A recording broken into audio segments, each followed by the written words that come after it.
क्या अब ईरान के निशाने पर अमेरिका के सारे बेसेस हैं? ये सवाल हम इसलिए पूछ रहे हैं क्योंकि ईरान ने धमकी दी है कि अगर ट्रंप कुछ भी करते हैं तो मिडिल ईस्ट में अमेरिका के जितने भी बेस हैं हम उनको उड़ा देंगे। जंग में मुस्लिम मुल्कों पर अटैक होगा। ये सवाल इसलिए क्योंकि वो जो बेस हैं वो उन मुस्लिम मुल्कों में है। टेंशन में भारत है और भारत की सड़कों पर खamenei के समर्थन में भीड़ क्यों उतर आई है। रिमझिम के 5 पॉइंट्स में आपको यही समझना है। सबसे पहला, ईरान के निशाने पर यूएस बेस क्या सच में है? दूसरा है, क्या जंग में मुस्लिम मुल्कों पर अटैक हो सकता है? तीसरा है, भारत में क्यों नेतन्याहू और ट्रंप का जनाजा निकाला है लोगों ने? खamenei के समर्थन में भीड़ उतरी है। चौथा है, क्यों ईरान के संकट पर टेंशन में है भारत, क्यों भारतीय वहां पर फंसे हुए हैं? और पांचवा है कि ईरान और यूएस की जंग में दुनिया किस तरफ है। नमस्ते, मेरा नाम रिमझिम जेठानी है और आप मेरा शो रिमझिम के 5 पॉइंट्स देख रहे हैं। सबसे पहले मैं आपको बता देती हूं कि मध्य पूर्व में इस वक्त बवाल है। अमेरिका ने अपने मिलिट्री वाले लोगों को यह कह दिया है, यानी कि अपने सेना को यह कह दिया है कि मिडिल ईस्ट के बेसिस से निकलो, यानी उनको छोड़ो। यानी ट्रंप को भी अब डर लग रहा है कि कहीं ईरान उन मिलिट्री बेस पर हमला ना कर दे, क्योंकि ईरान ने पहले भी ऐसा किया है। ईरान ने वार्निंग इशू की है कि अगर ट्रंप कुछ भी करते हैं तो सबसे पहले ईरान क्या करेगा, जितने भी अमेरिका के बेस हैं मिडिल ईस्ट में उन सब पर हमला करेगा। और पिछले साल भी यही हुआ था, जब इजराइल और ईरान के बीच में जंग चली थी 12 दिन की, अमेरिका ने भी ईरान पर हमला कर दिया था। तब भी ईरान ने अमेरिका के बेस पर हमला किया था। तो देखिए कैसे एएफपी के द्वारा ये खबर आई है कि जो अल उदैद एयरबेस है कतर में, ट्रंप ने यानी कि अमेरिका ने कहा है अपने ऑफिशियल्स को कि भाई वहां से तुम इवैक्यूएट हो जाओ, वहां से निकलना शुरू करो, क्योंकि यहाँ पर जो यूएस का मिलिट्री बेस है अल उदैद में कतर में, वहां पर 10,000 अमेरिकी ट्रूप्स हैं और अब ये आदेश दिए गए हैं कि वहां से निकलना शुरू करो। अब मेन बात यह है कि आखिरकार ये जो अमेरिका के बेसिस हैं वो मिडिल ईस्ट में कहां कहां पर है और ईरान किन किन को निशाना बना सकता है। तो आपको यही जानना है कि कैसे सऊदी अरब, कतर, यूएई, बहरीन, तुर्की, इराक, जॉर्डन में यूएस के बेसिस हैं। और अब इन सभी मुल्कों को डर लग रहा है कि अगर ईरान और अमेरिका के बीच में जंग होती है, अगर अमेरिका ईरान पर हमला कर देता है तो ईरान का पहला रिवेंज यही होगा कि इन सब मुल्कों पर हमला करेगा ईरान। और क्यों करेगा ईरान हमला? क्योंकि इन सब मुल्कों में अमेरिकी बेसिस है। अब मैं आपको बताती हूँ कि ये सारे बेसिस कहाँ कहाँ हैं।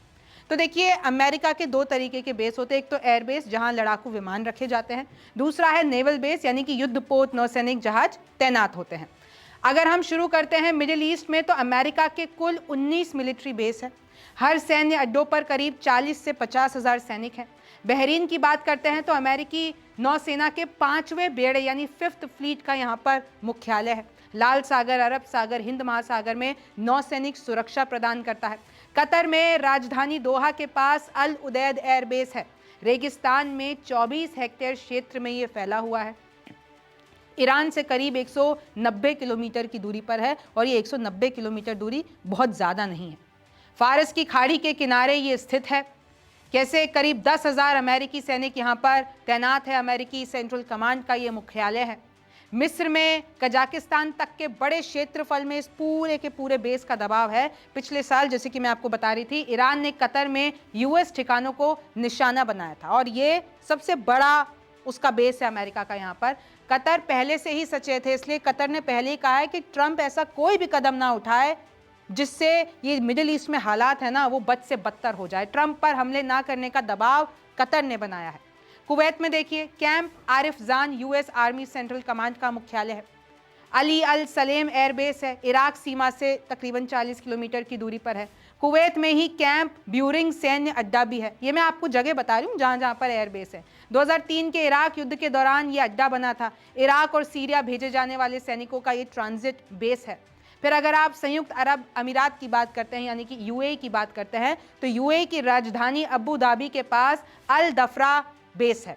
यूएई वायुसेना के साथ साझेदारी में है। यहाँ से आईएसआर और ड्रोन ऑपरेशन किए जाते हैं, यानी अमेरिका के लिए बहुत महत्वपूर्ण है। आईएसआईएस के खिलाफ अभियानों और क्षेत्रीय निगरानी की जाती है। दुबई के जबैल अली पोर्ट औपचारिक बेस नहीं है, लेकिन यहाँ पर अमेरिकी नौसेना का सबसे बड़ा पोर्ट ऑफ कॉल है। अक्सर अमेरिकी विमान वाहक पोत और युद्धपोत यहाँ पर आते रहते हैं। फिर आप आगे देखिए, इराक में अनबार प्रांत में एन अल असद एयरबेस है, इराकी सुरक्षा बलों और नाटो मिशन को समर्थन देता है। आगे देखेंगे 2020 में ईरान ने यहाँ पर हमला किया था क्योंकि भाई सुलेमानी की मौत का बदला लेना था। उत्तरी इराक के कुर्द क्षेत्र में एरबिल एयरबेस है। इराक में अमेरिका का सबसे बड़ा सैन्य अड्डा है। खुफिया जानकारी हो गई, लॉजिस्टिक्स हो गए, सैन्य योजना हो गई, इन सब का अहम ठिकाना है। सऊदी अरब की बात करते हैं तो रियाद के दक्षिण में प्रिंस सुल्तान एयरबेस है। हवाई और मिसाइल रक्षा अभियानों का समर्थन यहां से दिया जाता है।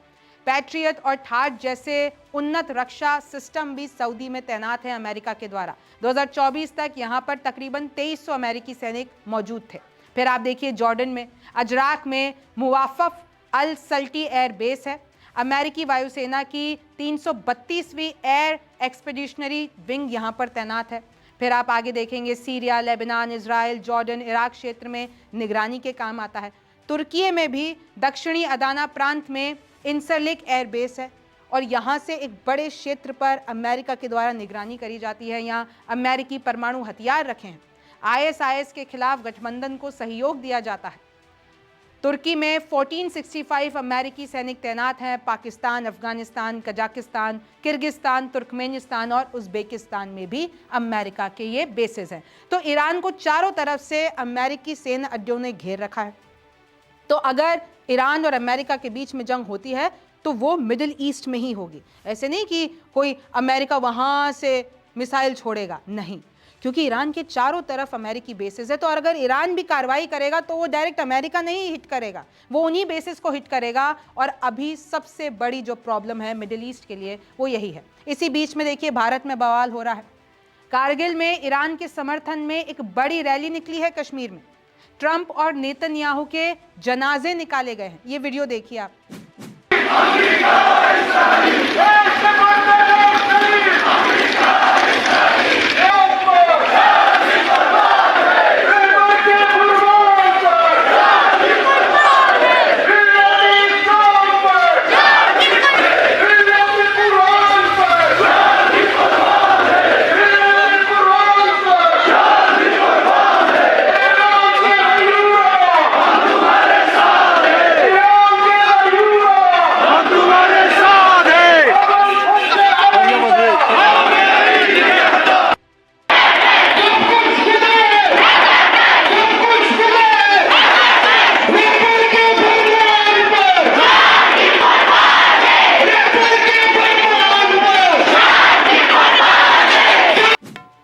देखिए, जो यहाँ पर शिया समुदाय हैं, उनके जो लोग हैं, उन्होंने भारी संख्या में वो लोग सड़कों पर उतरे हैं। ईरानी सरकार के साथ एकजुटता दिखाई है और बताया है कि हम खामनेई के साथ खड़े हैं। अब आगे देखिए कि जो ईरान में फंसे हुए हैं भारतीय, उनके लिए भारतीय सरकार ने एडवाइजरी जारी की। अब आपको मैं बता दूं, ईरान में तकरीबन 10,000 से अधिक भारतीय प्रवासी हैं। कम से कम 3,000 भारतीय छात्र हैं, जिसमें से लगभग 2,300 कश्मीर से हैं। डॉक्टरी की पढ़ाई कर रहे हैं, शिया धार्मिक शिक्षा ले रहे हैं। तेहरान, शिराज, मशहद और कुम जैसे शहरों में ये लोग पढ़ाई कर रहे हैं। तेहरान के अस्पताल इस वक्त लाशों से घिरे हुए हैं। तो अब जो यहाँ पर फैमिलीज़ हैं इन सारे बच्चों की, इन सारे लोगों की, वो टेंशन में है कि हमारे बच्चे वहाँ पर कैसे होंगे, क्योंकि ईरान में तो सड़कों पर धड़ाधड़ चल रहे हैं बुलडोज़र। लाशों को लिटरली बुलडोज़र से हटाया जा रहा है।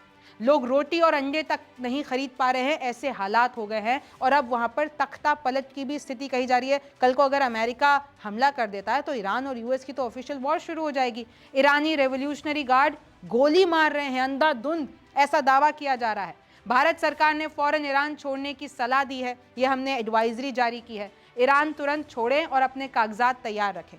ये भी कहा जा रहा है कि भाई हम अपनी भी मदद वहाँ पर भेज सकते हैं। भारतीयों को MEA की एडवाइजरी दी गई है और ये कहा गया है कि हो सकता है कि MEA इवैक्यूएशन कराए इंडियंस का वहाँ से, और जो पहली फ़्लाइट है तेहरान से दिल्ली वो शायद कल आ सकती है, ऐसा सूत्र बता रहे हैं। लेकिन अभी वहाँ पर हालात बहुत ख़राब हैं। अब देखिए, ट्रंप तो ये कह रहे हैं कि मैंने ईरान को धमकी दी कि तुम लोग इस सड़कों पर फांसी नहीं लगाओगे। आपको याद है ना, एक प्रदर्शनकारी जिसका नाम है इरफान, उसको फांसी दी जानी थी। लेकिन ट्रंप कह रहे हैं कि भाई मैंने ईरान को धमकी दी तो ईरान मान गया, ईरान बैक ऑफ कर दिया। अब वो सड़कों पर फांसी नहीं लगाएंगे जितने भी प्रदर्शनकारी हैं। तो आप देख रहे हैं कि ईरान में कितना बवाल चल रहा है। हमारे भारतीय वहाँ पर रहते हैं। अब उनकी वापसी कब होती है, क्योंकि वहाँ पे मैंने सोशल मीडिया पे कुछ वीडियोस देखे हैं कि वहाँ से लोग या बच्चियाँ अपनी वीडियो बना के भेज रहे हैं कि हम एकदम ठीक हैं, हम अपने घर में हैं। अभी तक ऐसा कुछ भी नहीं है, लेकिन हालात बदतर हो जाए उससे पहले हमको हमारे लोगों को वापस लाना है। इस पर आगे क्या होगा ये तो वक्त बताएगा। आप रिमझिम के 5 पॉइंट्स देखते रहिए। मेरा नाम रिमझिम जेठानी है, आपसे फिर मुलाकात होगी।